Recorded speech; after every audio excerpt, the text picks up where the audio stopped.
Mee jechuudha wanti dhageesse sobanaan jedha. Sobanaan jedha dafaate jechuudha. Ashamaa akkam jirtu hordoftoonni qiddoyyoo ta'e marti keessan siniin jechuun jaalladha. Egaanii qalbiidhaan yaadaan jechuudha nagaallee sin gaafadhe hin beeku. Hojiidhuma wanta jedhamuu fi akka nama taaskii taraa namoonni baay'atanii eeggatanii akkasittiin hojiimaaf jedhee hojjedha malee baay'ee tokko haala mijataa keessa hin jiru. Garuu baay'ee tokkoo fi baay'ee tokko sin jaalladha. Siniin jechuun jaalladha. Oromoo koo lammii koo qaalii koo siniin jechuun jaalladha. Maalin sinii qabadhe dhufseetti fakkaata. Egaa inni jechuudha. Dhugaadhaa sobaa wanti hin beeku hin jiru. Ruutaan guyyaa kaleessaa keekii irratti qoricha facaaftee eetoo sana booda murii jedhaniini jalqaba safaan edda kaanii booddee innis gammadee edda muramee booddee jalqaba gaafa afaan keeyyatee hin gaggabaa yeroo sana hojiirratti hojjechuudhaaf yaadanii murteeffatanii turanii. Ani kan hin jedhu jechuudha. Ruutaan otoo yaada kana dhiisti maal qabame? Karoora kana, kaayyoo kana, hojii kana osoo dhiistee jireenyuma mataashii, jireenyuma dhuunfaashii dhala ishii faanatti fuftee maal sinitti fakkaata? Ruutaan okkoo kanan turre. Ruutaa namni akka biddeenaa beela'ee yeroo chaanaalii isaan irratti gadi gallakkisan namoota isaan eegaa turredha. Namni baay'een kan isaan kabaju. Ka'ee taa'ee kan iddoo isaanii dhabu. Ijoollee sana moo kan jechaa ture. Har'a garuu Ruutaa maaltu tuqe dhugaa dubbachuuf? Ruutaa maaltu tuqe? Isa qalbii minaamna miti jechuudha. Isa oduu zimmeenneta moodeessuun iyyuu miti jechuudha. Ani dhugaa dubbachuuf anaan na gaddisiiste. Yeroo tokko tokko hojii mashiituu bakka ana jibbisiisee haali mashiin taatu abbaan manaa irratti gaa'ela irratti qoosaa ishiin qoostu waan baay'ee isa ishiin taatutu ana jibbisiisa malee ani Ruutaadhaan baay'een jaalladha. Natti tolte turte. Amma garuu bakka jechuun jaalalan ishii qabu sana gadina keessaa buuste jechuudha. Kabajan ishii qabu jechuudha. Dooktoris immoo bilbileetoo Abiraamitti mee of eeggadhu dhufanii qoricha akkasii bitaniiru. Marfeedhaanii itti racca'aa madhanii jedhee gurbaa wayii jechuudha bilbilaan odeessaa ture jechuudha. Sobanaan jedha dafaati. Sobanaan jedha. Maal gochuuf ishii viidiyoodhuma qullaa waraabanii maal gochuuf maal taasisuuf hin jedhame. Saaluma isaati miti kan waraaban. Eessa geessu? Aroobamoo chaaniyaatti gurguratanii ittiin sammuu qabuun jedhame warri kan akka ishiin hojjettu taasisan. Sammuu qabaadhaaniin, sammuu qabdii meeriin moo hin dhuufe sammuun isaanii hoo? Namni tokkicha maraatee ka'ee lammata maraataa? Dhugaa dubbachuuf baay'ee tokko nama jibbisiisa hojii akkana hojjetu taanaan jechuudha. Dhuguma immoo hin taasisu baatawee malee eenyumee jechuun gadda keessa jirti. Gammachuu keessa hin jirtu. Gaa'ela ishii guutumaan guututti yeroo ishiin dhabdedha. Yeroo namichi kun bahee dubartii biraan sin jaalladha jedheen afaan guutee torbaan tokko gadda laphee ishii keessa jiru. Miidhama laphee ishii keessa jiru osoo beektu as baatee kunoo uffata diimaa uffattee kinoottee dhufe jettee harka walitti reebdee inni ishiin akkatti shubbistu maalidha? Maatiin hoon jaalannaan kabanyadda jedhanii boru mucaan kun dogoggora keessa galtii cinqatii sammuudhaanii hin qabamtii. Sobdee kolfiti malee madaa qabdii hin jedhanii. Ruutaan mee gaafa gaa'elatti galtu? Gaafa mee gaa'ela eegaltu?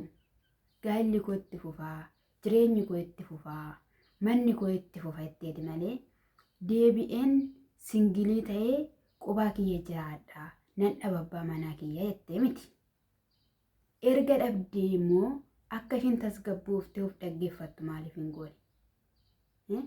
Inni isaan qoricha bibbitan maalidha? Inni isaanii qorichatti rafarrafanii kottu nyaadhu, dhugi bishaanii, takkatu muri keekii jedhanii bajabba jira mureeraa moo akkamii?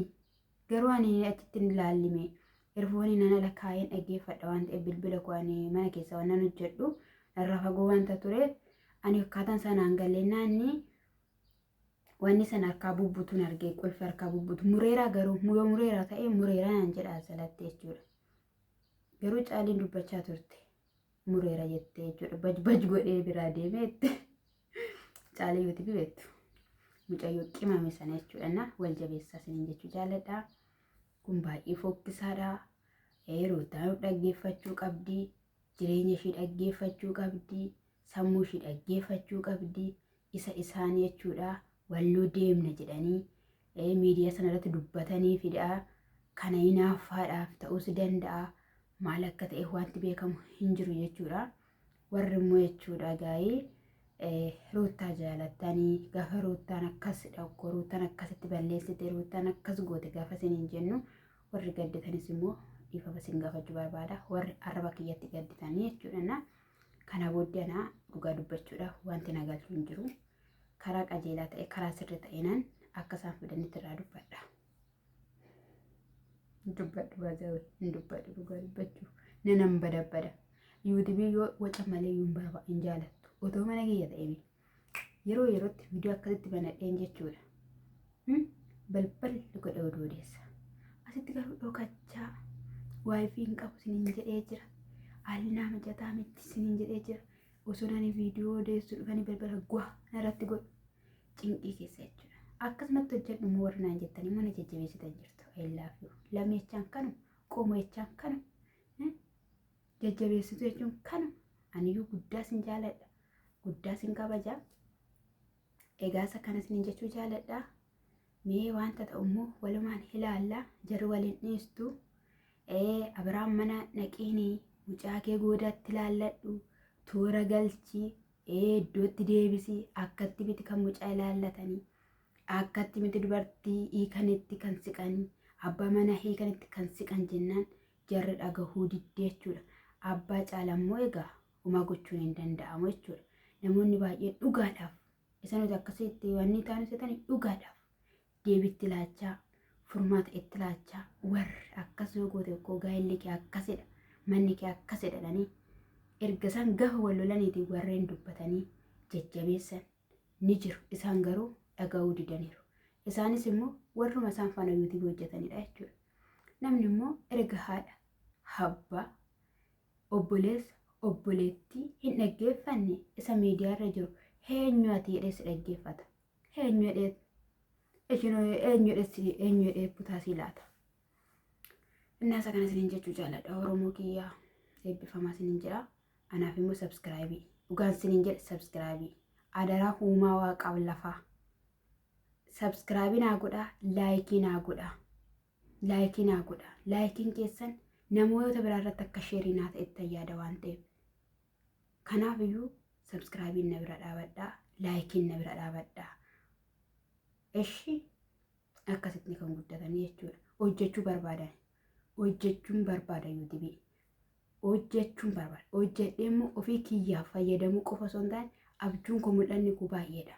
Akka hoqqina kootiin an se'ina dhugaan siniin jedhe. Garuu lafa abjuu kootiin geenye nan gadhee miixachaan jira waan ta'eef subscribe lammiif yuutuubiin immoo adaraadha yoo hin ta'u kan lammiiti waan ta'eef. Iddoo yuutuubiin kan kiyya kan mataa kiyyaati. Ittiin hin chaappistiikii bitadha. Kuulii miti garuu Yesuus. Kana miti sinin jechuu jaaladha nan qalladhe.